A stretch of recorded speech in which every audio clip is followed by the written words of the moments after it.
days where it's tiring, it's difficult, it's hard, it's heavy. But I do the work that I do because it's deeply personal for me, like I'm sure it is for many of you all. I do this work because it was me who was born to a teenage mother in the heart of Compton, California during the 70s, where people could have easily looked at me and looked at my circumstances and looked at my mother's circumstances and easily have written me off, and not seeing the promise and not seeing the potential that I obviously had within me at times that I didn't see, but others saw it in me. And so I think it's so important for us to think about this work today from the standpoint of not this deficit-based at-risk framework that has become so prevalent in our schools, but to move towards an asset-based approach that sees the promise and potential of each and every one of our students. Because I would imagine that many of us on this screen today are the manifestations of that new asset-based paradigm. And I want to talk to you today about ways we can begin to push this envelope even further, how we have to do the work even harder, because so many of our young people are not getting the recognition that they need and deserve. So I want to frame my comments around this title, around disrupting grit to see the promise and potential in our students. And I use this language intentional because I want to sort of unpack this notion of grit that has been so much a part of the education discourse. And I find it to be highly problematic. And I think the work that you do, RAPSA, is important to begin to disrupt that. So before I start, let me start off by saying I want to acknowledge each and every one of you who are here today. I mean, the work of advocating for young people is hard in the most typical of times. But as you all know, we are not in typical times. And so in these times, this work is even more challenging, more difficult. However, I would contend that the work is even more necessary.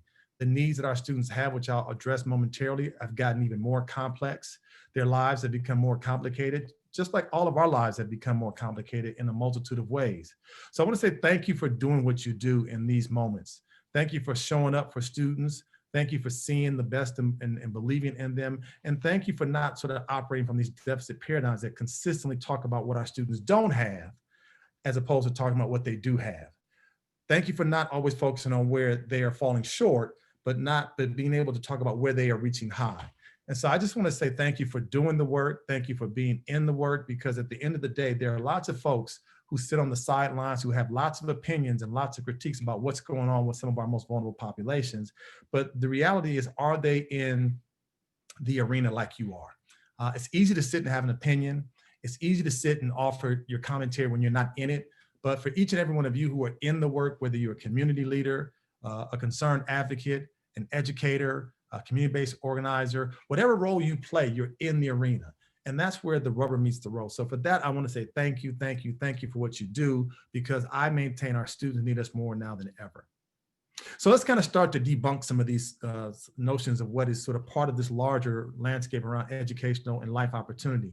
One of the ones that's bothered me is this notion around equity and equality. And let me be clear. I operate from a very clear sense that equality does not mean equity. Let me say that again. Equality does not mean equity. Everywhere I go now in these different spaces, everyone says that they're doing equity, they're doing equity. I refer to equity, like my friend Ryan Smith oftentimes talks about it, as the new coconut water. Everyone says they love coconut water, but then I don't necessarily see folks drinking coconut water. No disrespect to anybody out there. Coconut water is horrific. I've tried it. It tastes horrible, but nonetheless, if you like it, more power to you. But folks are saying the same thing about equity, that they do equity, believe in equity, but yet when you walk into schools and walk into communities and walk into support systems, you don't see equity in place. So let's be clear. Let's make a distinction in all the work that we do to say that equality says, let's give everybody the same thing. Whereas equity says we have to meet people where they are. Equity means something fundamentally different. It says that we are going to be unapologetically intentional to say that we recognize that some people need more than others. So wait a minute, Dr. Howard, you might say, well, why would you give some more than others? That's not fair, some might say. Well, okay, if we're going to play the fair game, let us be clear. Racism is not fair. Sexism is not fair. Homophobia is not fair. Transphobia is not fair. Xenophobia is not fair. And the list can go on and on. So if we want to talk about fair, let's be clear about when we talk about equity, we're talking about trying to upset, disrupt historical and structural disadvantages that have had a profound impact on a number of communities in our society. So if we're going to do the equity work, let's be clear. This is not for the faint of heart. It's not for the thin-skinned.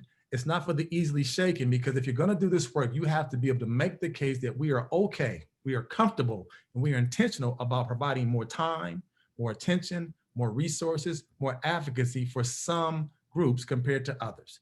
Because the structural disadvantages that we're going to talk about momentarily are continuing to have a profound impact on the life chances of some of our young people. So therefore, please, let's not use this equality and equity as if they're one and the same.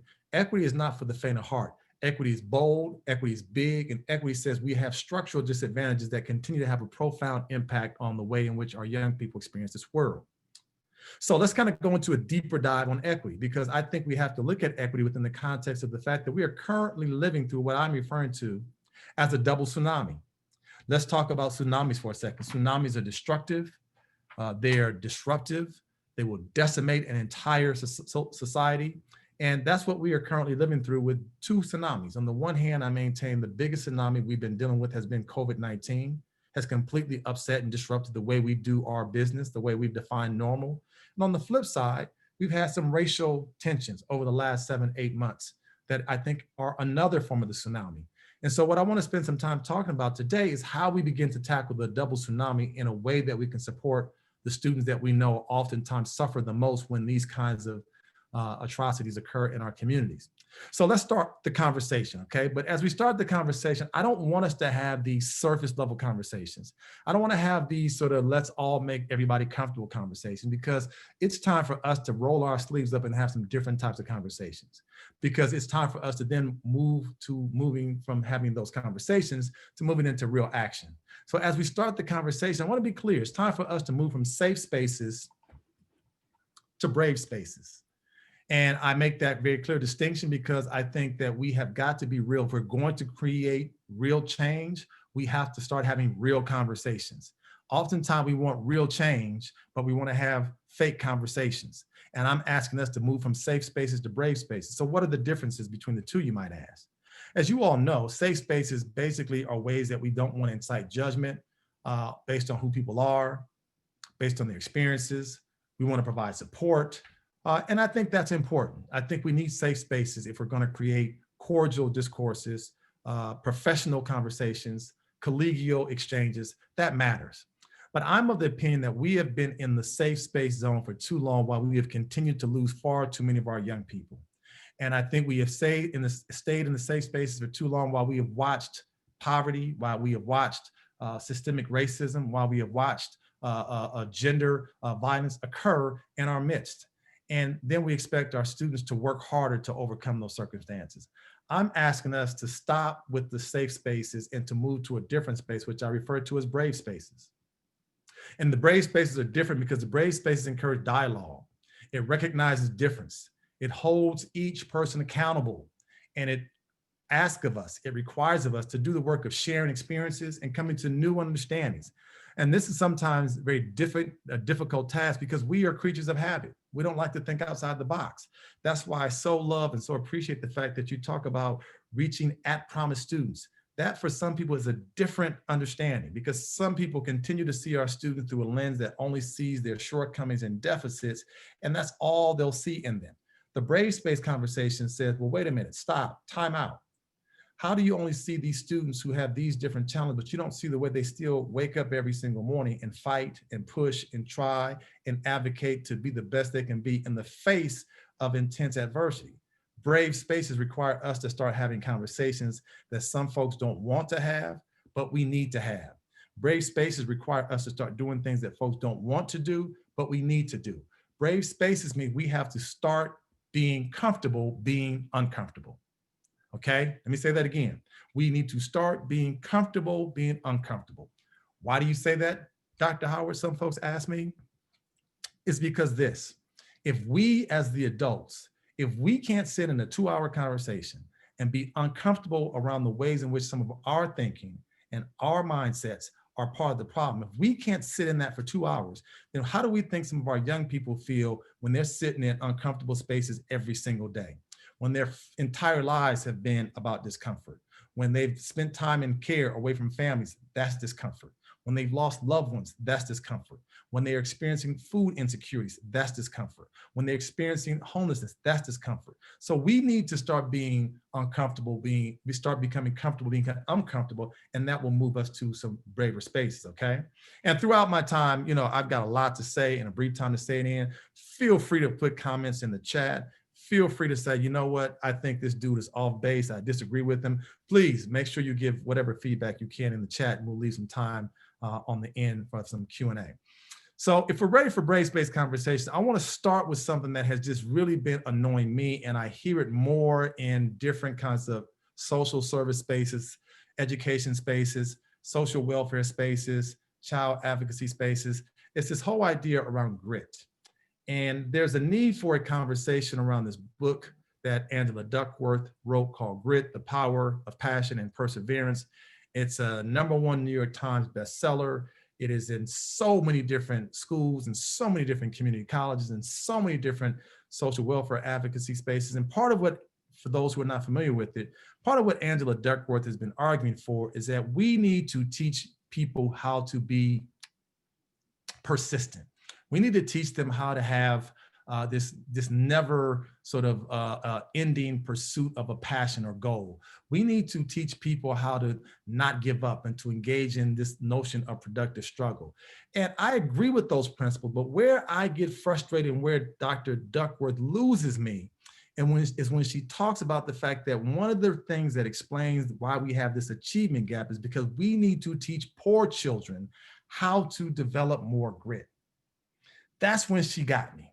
That's when she angered me. That's when my blood pressure started to rise, because when she said we need to teach poor people, poor children, poor families how to have more grit, and that might help to change their circumstances, I had had enough. I had enough because that was personal, because I grew up poor. That was personal because my neighborhood was poor. That was personal because my family was poor. And I saw how hard my family members worked every single day. I saw how much they fought and how much they were resourceful every single day. So I take umbrage to this idea that Duckworth puts forth, that we need to figure out a way to teach poor people how to have more grit. Because see, if you really understood Dr. Duckworth, the very people who you are saying that we need to teach more grit to are some of the grittiest people you would ever want to meet. Some of the young people that you all serve are some of the grittiest people that she needs to meet. If she understood the young people out there who are working 2 or 3 jobs, helping to raise 2, 3 children on their own, also helping take care of parents part-time at a community college. If she understood those people, then maybe she wouldn't say that we have to teach grit to people who have socioeconomic challenges. So I want to push on this whole notion of grit. And what has bothered me is that as I spend time speaking across the country, I speak to a lot of youth advocates who will cite Dr. Duckworth's work and say, see, the reason why these young people aren't doing well is they don't have grit. They're not trying hard enough.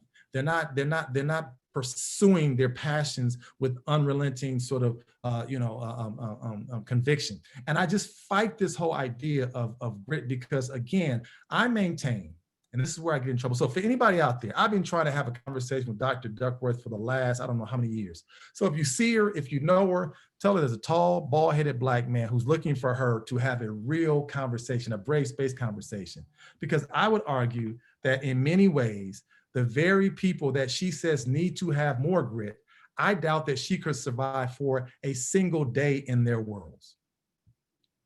No, you know what? I'm gonna go one step further. I doubt that some of the very people that she says do not have grit, she probably could not survive for an hour in their worlds. I maintain that to say that folks need to show sort of this commitment to grit, I think is deeply troublesome. I think it's highly problematic. And I do think there are undertones of racism and undertones of classism that are associated with this whole premise. So I think we have to push back on that. So how do we begin to do this, okay? First, I want Dr. Duckworth and others out there to understand what I call the trifecta for trauma. Part of what I wish Dr. Duckworth would talk about is if we want individuals to show more grit towards addressing their challenges, why don't we show more grit towards addressing issues around poverty? Why don't we show more grit around giving more support for mental health? And why don't we show more grit for helping to dismantle race and racism?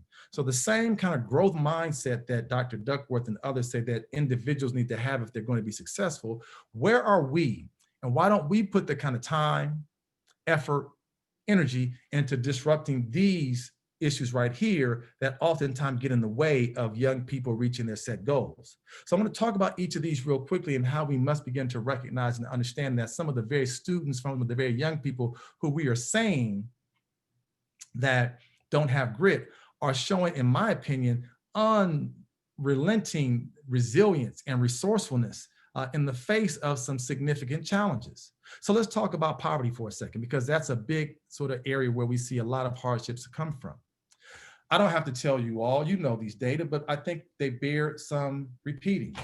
Child poverty is huge because family poverty is huge. Even in the face of COVID-19, we are seeing poverty rates that are skyrocketing. We also recognize that as of 2019, I would really refer you to the Children's Defense Fund's website, phenomenal website, childrendefensefund.org, on child poverty, that 1 in 6 children, more than close to 12 million children were poor in 2019. That number is expected to increase to move over the 14 million child mark in 2020 because of COVID. And then as we take a deeper dive to look at poverty, we have to remember what Kimberly Crenshaw has talked about, which is the intersectionality of how these issues and multiple systems of oppression play out. Meaning that when we look at poverty combined with race, we see that about 73% of poor children in this country are children of color. If you go deeper on that, you would see that about 1 in 3 Black children, 1 in 3 indigenous children are living in poverty. We see about 1 in 4 Latinx children are living in poverty compared to about 1 in 11 for white children. So we have to have hard, race-based conversations about racial disparities and how they continue to play out. And now we know we have approximately about 5 million children who live in what's called extreme poverty. 5 million children, extreme poverty. You might ask, what is extreme poverty? According to the US Labor Department, extreme poverty is a family of 4 or more living on an income of $10,000 a year or less. I just need you to let that sit in for a second. Family of 4 or more, $10,000 a year or less. I'm not a good math person, but that to me seemed to work out to be somewhere around $850, $860 a month. You all know, try to live in places across this country on $800 a month. Many places, rents, and where I live, the county of Los Angeles, average rents in Los Angeles are about $2,000. So for some families, just being able to keep a basic roof over their heads is a big challenge. So when we talk about grit, let's not focus our energy on what are people doing to persist in the face of poverty. Let's talk about what we can do to eliminate and dismantle poverty. How do we talk about a working, livable wage for people? How do we talk about better schools and job training that will give young people the opportunity to not be in 3, 4, 5 generations of poverty? So I want us to be clear about the fact that poverty is real and poverty has consequences. And so as we are trying to advocate for our young people, I think it's important for all of us to know and understand what are referred to as the ACEs, or the adverse childhood experiences, because what we know is that the young people you are serving today who are between the ages of 16 and 24, what's so amazing about them is that many of them have had to overcome and are still trying to overcome all of these issues you see here: physical, emotional, sexual abuse, physical, emotional neglect. I just had a conversation about 3 weeks ago with Bobby Cagle, who's the Department of Children and Family Services in Los Angeles. And Bobby was sharing with us that the number of cases of child abuse and neglect has gone down about 60% over the past 7 months during COVID. Well, one of the reasons we believe that that number has gone down is because many of our young people are not seeing their educators on a day in, day out basis. So while the number of cases of child abuse and neglect has decreased significantly over the past 7 months, many child welfare experts do not believe that that is actually the reality. Some experts have suggested that there's probably been about a 60 to 70% increase in the cases of abuse and neglect because of COVID. And so part of what I need is to recognize that for many of our young people, having to face the realities of emotional abuse, sexual abuse, neglect, they're real. Having parents or caregivers themselves who have mental illness is a real set of challenges.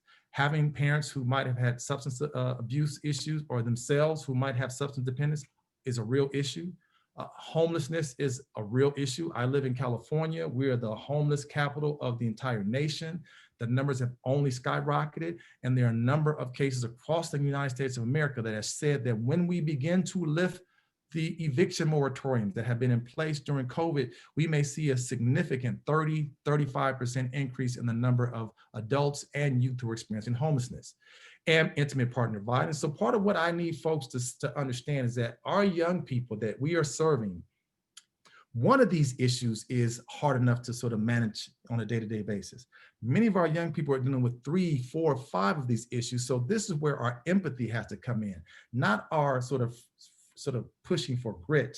I'm asking, where's our empathy? Where are the supports to make sure that our young people who are dealing with these issues find the supports that they need, the advocacy that's in place, and we don't see them as sort of not working hard enough, not having enough grit, but we see them as survivors. We see them as fighters. We see the promise that they possess because they're constantly trying to overcome not only the physical challenges that some of these circumstances bring, but the emotional and the psychological challenges that some of these issues still bring with us.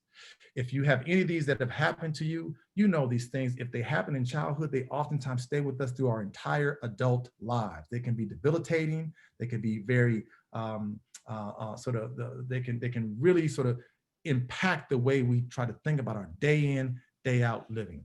So as we do this work, I ask us to be mindful of the adverse childhood experiences that lots of our young people have faced and recognize their resilience as they still attempt to be whole in the face of these challenges. I also ask us to think about Maslow, and Maslow talked to us many, many years ago about the hierarchy of needs. We frequently want to get the young people that we work with to get straight to the top of this pyramid. We want them to automatically be at self-actualization. But we have to recognize that we have to know that before we can get to self-actualization, that there are some key impediments and key pieces that need to be in place. Basic needs. When young people don't have basic needs, shelter, food, clothing, basic human connection, it's hard to get to self-actualization. If my esteem has been really damaged because I've not had words of affirmation that have been a part of my life, it's hard to reach the self-actualization. If the sense of love and belongingness that is so integral to who we all are as human beings has not been in place, it's hard to get to self-actualization. So as I work with lots of educators, frequently I hear them say things like, you know what, these students come into my class, they don't bring their homework, they don't do their assignments, they don't connect. When I ask them to answer questions, and I stop and ask them, I say, well, tell me what you know about those students. What do you know about their home lives? Have you ever asked anything about where they live? Have you ever asked who they live with? Have you ever asked how their weekend was? Because part of what we do, we tend to put what I call Bloom before we place Maslow. We want to get to Bloom's taxonomy before we get to Maslow's hierarchy of needs. And I'm a firm believer that until we check in and make sure where our students are when it comes to their basic needs, we're not going to get to Bloom's taxonomy. Talking to students, listening to students, connecting with students, because many of us knew, let me make this point clear. If many of us knew and really understood what some of the young people that we work with had gone through, we would give them a standing ovation for their ability to just show up in our schools when they do. We would give them a huge acknowledgement for them being able to turn on the computer and to look at us on the screen as if all is well. If we just knew an ounce of what some of them have to go through.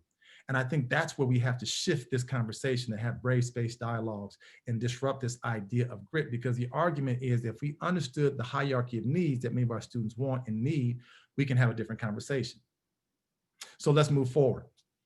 We've had COVID-19, the pandemic that has been COVID-19.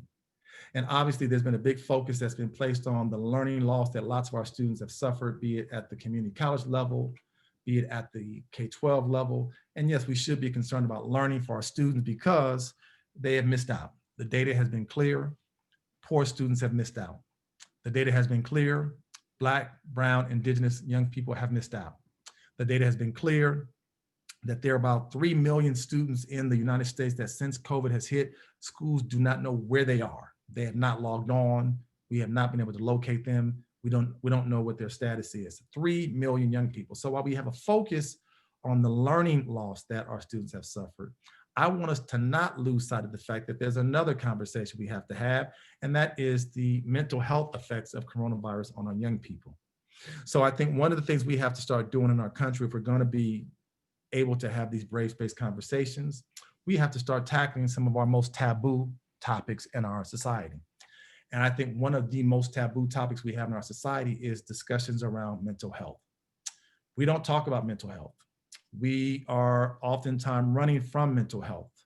We don't really want to dig down in the weeds around mental health. If you don't mind, go into the chat for me, please. Give me a couple words. Why don't we talk about mental health in our communities?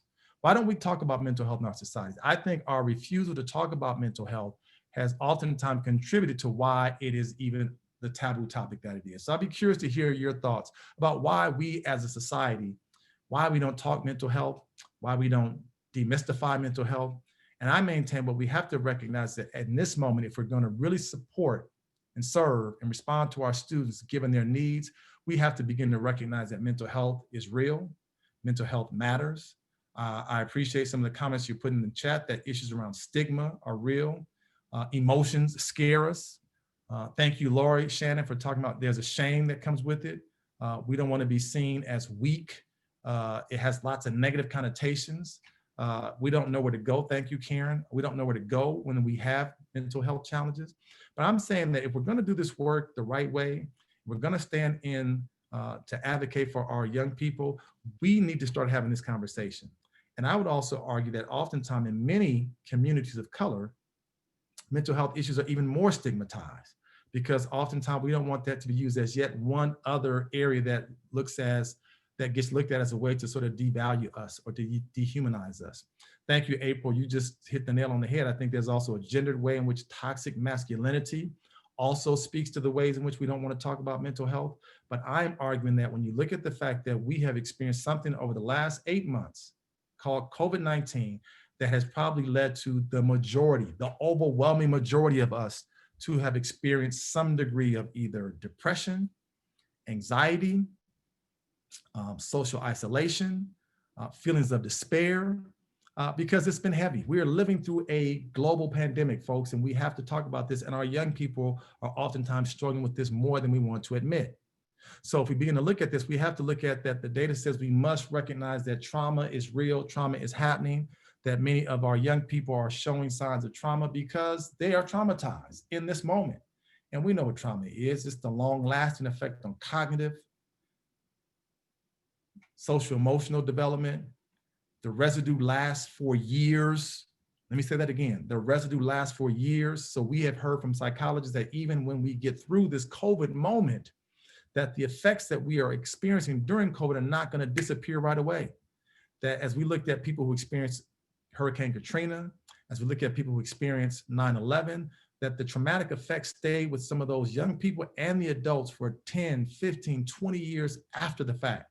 So we need to recognize that the young people that we support, the young people that we serve are experiencing real trauma, complex trauma. Some of them were already facing big challenges in their lives prior to COVID. COVID has only ramped up the severity of those challenges since it has occurred. And my concern becomes the ways in which we oftentimes don't recognize how trauma manifests itself in learning environments. And I maintain the way that trauma might present in learning environments are through the fight, flight, and freeze mantra. And what we have to do as educators in particular is not punish, not exclude, not harm children who engage in these kinds of behaviors. Because oftentimes what we do is we take the students who are hurting the most, we take the students who are in greatest need, and we push them away. We take those students and we don't look at the root causes of their behavior and recognize that students in their own unique ways are asking for help. So when students shut down, when young people don't want to engage, that may be a plea for help. When students are quite combative and confrontational, that may be a plea for help. That's why one of the biggest things that we can do as we respond to our students in this current moment, there are structural issues we have to fight.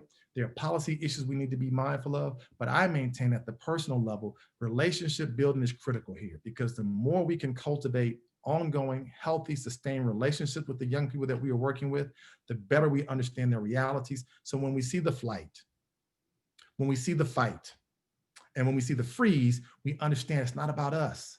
Oftentimes students are just directing frustration and anger in all kinds of ways because they may not know how to direct that frustration and anger. So the flight, fight, and freeze are important, especially in this moment, because part of what we're seeing is that, again, COVID-19 is having an impact on adolescent mental health. We know that right now, suicide is the third leading cause of death for folks between the ages of 10 and 34.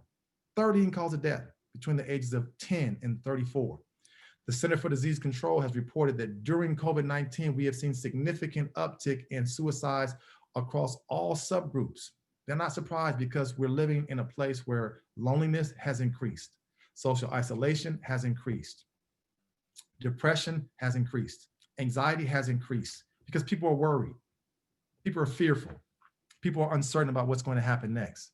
But what I need us to understand is that the CDC has also reported that as they looked at those data on suicides that has increased, there have been 4 groups that we've seen significant upticks in suicides that belie some real explanation. But I think really we can begin to understand what the explanations are.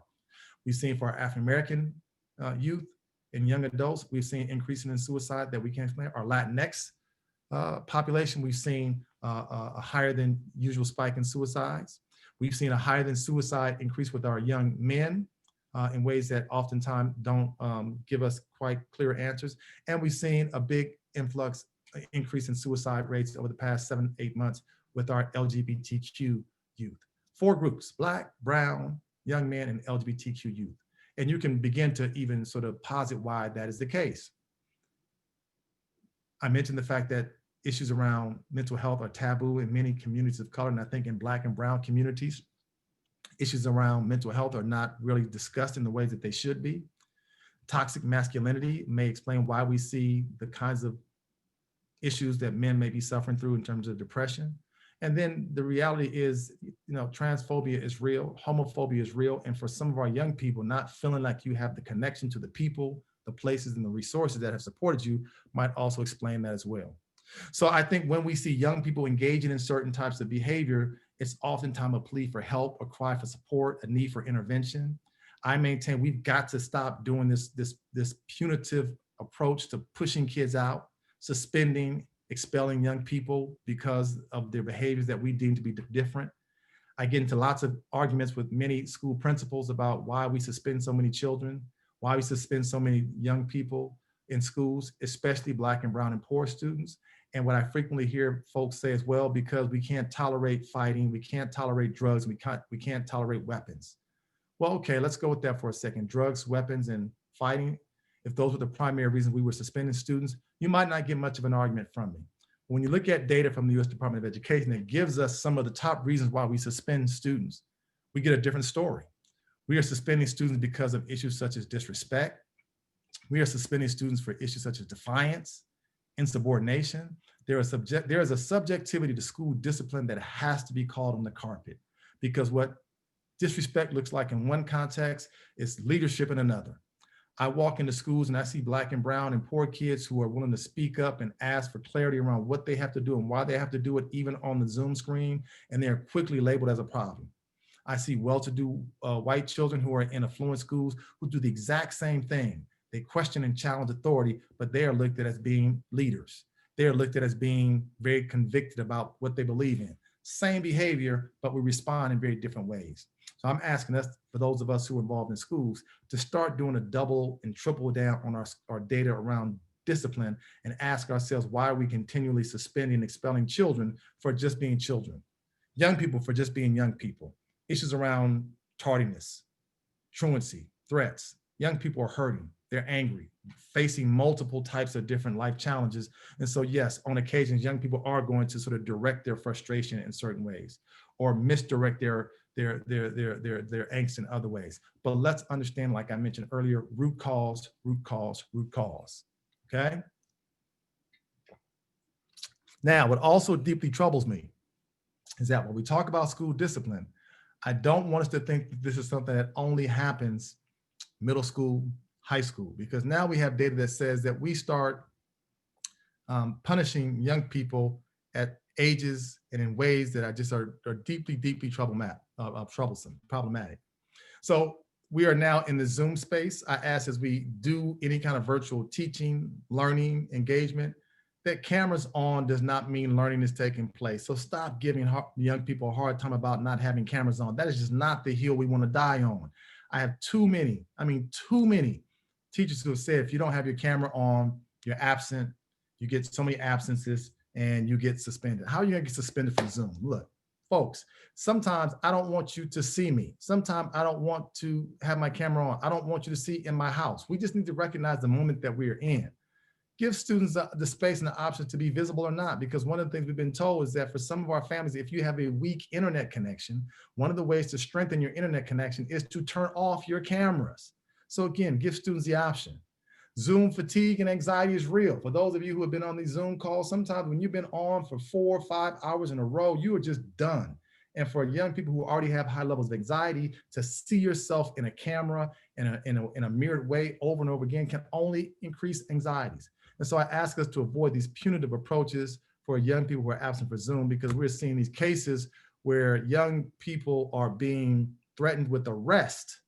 Let me say that again, threatened with arrest for missing Zoom classes. We have to stop the criminalization of young people. We have to stop the criminalization of Black and brown youth in particular, because we start this process early on in the process when it comes to discipline. We now have data that looks at discipline, suspensions, and this is always a difficult issue for me to talk about, because now we have data that says we suspend children as early as preschool. Let me say that again. We suspend children as early as preschool. Now, you all can engage me for a second. If I'm not mistaken, our young people in preschool are typically, what, 3, maybe 4, 5 years old? I don't know what young people can do at 3, 4, or 5 years old that warrants them being suspended, but it's happening. And as you take a closer look at the data, it points some disturbing realities. Namely, in this country, that Black and brown children, Black and Latinx children are about 25% of all children who are enrolled in preschools in this country, but they make up 72% of students who are suspended once and 78% of students who are expelled from preschool. I keep saying preschool. Preschool and suspensions are 2 words that should not be in the same sentence, but they are.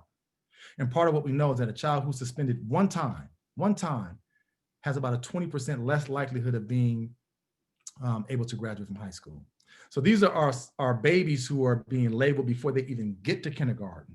So I maintain some of the very young people that you all work with today and you advocate for today, the reason why they have such angst towards schools, the reason why they have such angst towards educators is because they've been given this label from the time they first started school. And we know what happens. If you put a label on someone, students say, if you treat me like a problem, you talk to me like a problem, I'll ultimately start to become a problem.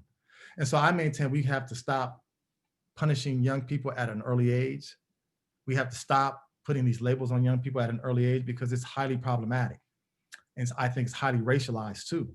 And I think we have to recognize the collateral damage that we're doing. The reason why we are fighting hard for our young people when they're ages 16, 17, 18, 19, 20 is because of damage that has been done to them when they were 3, 4, and 5 years old. It's just real, okay? And I ask us to think about the fact that we have to recognize that Generation Z, the young people that we're serving now, have some real ways that we must understand. 4 core tenets that for many of our younger people, they want to know, does this connect to a larger goal? And why does this matter? Some of our Generation Z folks want to say, how do you connect this to what matters to me? So why am I doing it? Some of our Generation Zers want to know, how do you connect this to how it helps me, right? And I think we also have to recognize for some of our Generation Zers, those being born between 1996 and 2010, it's about a matter of how long will this take? So we have a generation of young people who are different from those of us who are older. When I was younger, could not talk back to mom, could not ask mom why. My mom had a saying that many of you will probably know. She said that children were to be seen and not heard.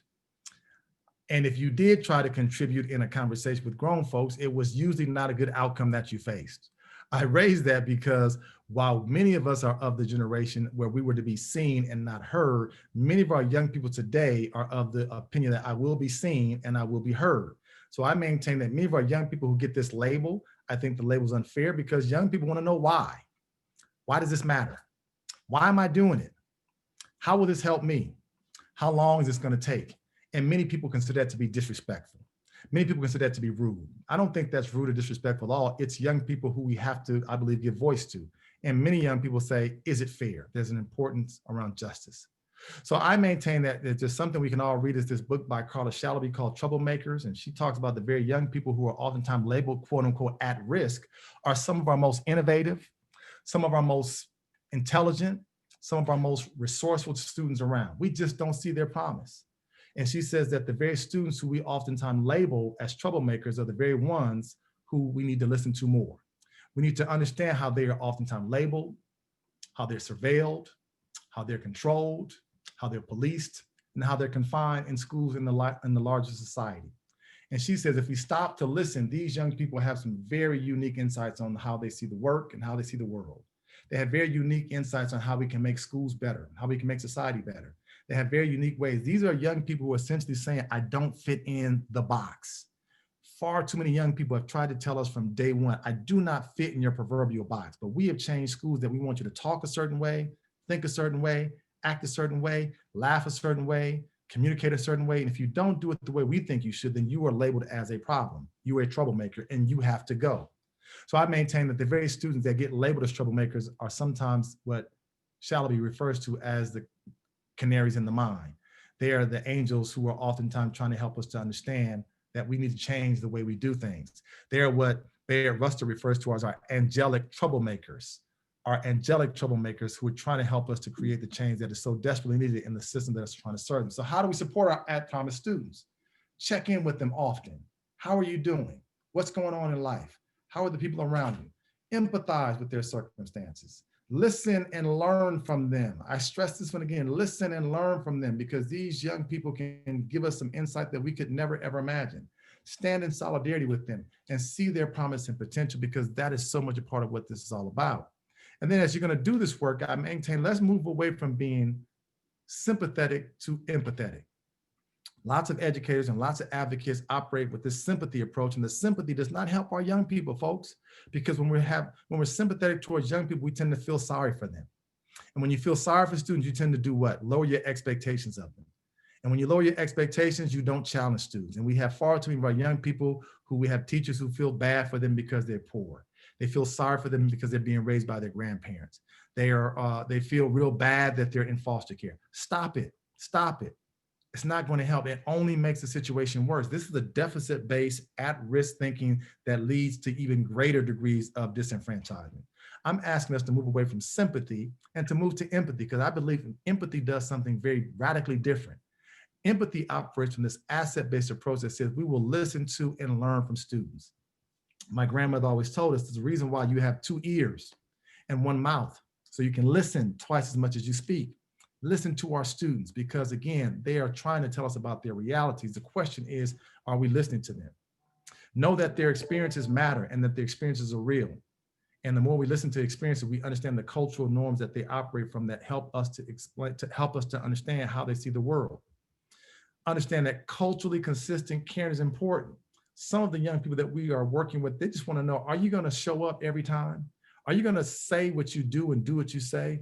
Or are you going to be like the other folks who overpromised and underdeliver? So culturally consistent caring has to be a part of how we show that empathy.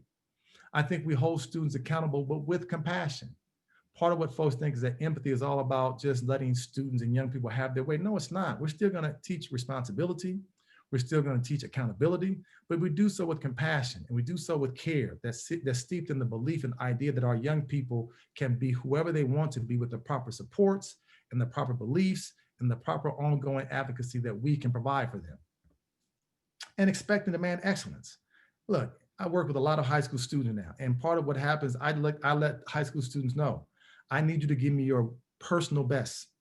I need you to not be dishonest with me. I'm going to show up for you, but I need you to make sure you're honest with me. So I expect and demand your excellence. And I think at the end of the day, if young people know that we are going to stand up for them, they will stand up and they will perform for us. But it's got to be about an earned respect, not a given respect, but an earned respect, okay? And then I think we have to have this awareness of trauma, because as I mentioned, trauma is real. And again, recognizing that this idea or this notion that hurt people often hurt people. So not taking behaviors personally. What happens on Monday needs to be forgotten about on Tuesday. Short memories are what we oftentimes have to have as we engage in this work with our young people. And I maintain that we don't use this L word, but we need to love our young people.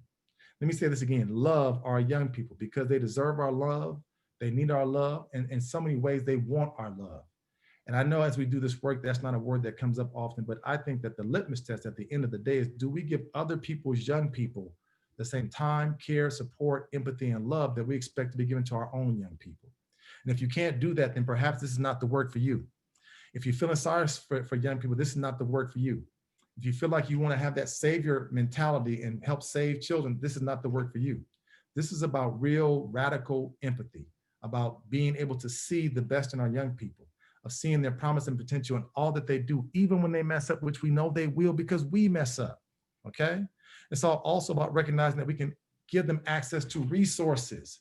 This is my new go-to site, folks, 1 Degree, 1 Degree. We need to help our young people find resources around financial supports, employment, legal supports, education, housing, health, food. Go to 1 Degree, type in your zip code, put your city, and help our young people find all the kinds of supports. Oftentimes we say we want our kids to get counseling, but we don't tell them where to go to get counseling. We want our young people to get job training, but we don't know where to tell them to go to get job training. We want our young people to help them find housing, but we don't know. There are so many supports that are in our counties across the state and across the country. 1 Degree has been a place that I have referred a number of the young people that I work with, a number of the families that I work with, and they have found a multitude of resources that are there for their taking. So help provide resources to our young people. Let me get ready to wrap up in the next couple of minutes because I want to close on this. We had racial unrest in 2020, and I think there's a larger conversation we need to have around systemic racism. There's a large conversation we must have about the ways in which we don't tackle the fact that some of our most disenfranchised populations are Black and brown individuals. I think we have to fight against these systems of oppression and racism. But at the same time, I also don't want us to lose sight of the everyday racial microaggressions that our young people are experiencing. These sort of derogatory, hostile, negative slights, where the perpetrators are oftentimes unaware that they are engaging in behavior or language that's hurtful. How do you find out about microaggressions? Talk to young people. They will tell you. When you doubt their intelligence, when you question their value, when you undermine their humanity, when you say things like, I'm surprised you did well. Did somebody help you on this homework? One of the ones I frequently get is, you are so articulate. Stop the microaggressions, right? And it cuts across all social identities. It can be racial, it can be gendered, it can be about socioeconomic status, and recognize that even if you didn't intend to do it, that intention does not always equal impact, okay? And recognize that these microaggressions oftentimes are tied to people's language, their status, gender identity expression, and I maintain we have to move beyond that. I also want us to start to talk about the fact that we have to begin to combat anti-Blackness. Anti-Black racism is real. Anti-Black racism happens. How do we know? Because Black students tell us. And it's not just anti-Blackness that comes from white people towards Black people. Sometimes anti-Blackness exists in other communities of color. The book by Carol Anderson says that oftentimes the trigger for white rage inevitably is Black advancement. It's not the mere presence of Black people that's the problem for some. It's rather the Blackness with ambition, with drive, with purpose, with aspirations. I maintain, as you talk to some of our Black students, they will say that frequently they are constantly told what they cannot do, what they cannot have, what they will not attain because of the persistence of anti-Black racism, which we have to talk about and begin to dismantle. So one of the ways we can begin to combat these microaggressions is through microaffirmations, to tell our young people that we see them, that we value them, that we know that they can do it, that we understand their needs, that we believe in their potential, and to tell them over and over again and to show them that we are here to support you. See their promise, see their potential, see their possibilities. When I see some of the young people who are on Zoom calls, and this young man who has 2 younger siblings he has to babysit every single day while he's also on his Zoom class, I see resilience. I see the grit that Duckworth says that these young people don't have. I see promise, I see potential, because he says, yes, I've got the responsibility of my 2 younger siblings, but I will also get my work done. When I see this photo, as many of you have seen, of a mother who has her 2 young daughters who come to work with her, and they have to sit in the parking lot to get access to internet to get their work done, that's resilience, that's promise. Now, what pains me is the fact that we have to have a system and a structure that has to result in parents and caregivers having to do this. But what I love is the resourcefulness. What I love is the resilience. What I love is the kind of caretaker engagement. So I'll get ready to close by saying, at the end of the day, folks, this comes down to relationships. How do we see the best in our young people that we work with? How do we see their promise? How do we see their potential? And how do we never, ever give up on them? So I want to say thank you for doing all that you do. Thank you for believing in our young people. Thank you for standing in the gap.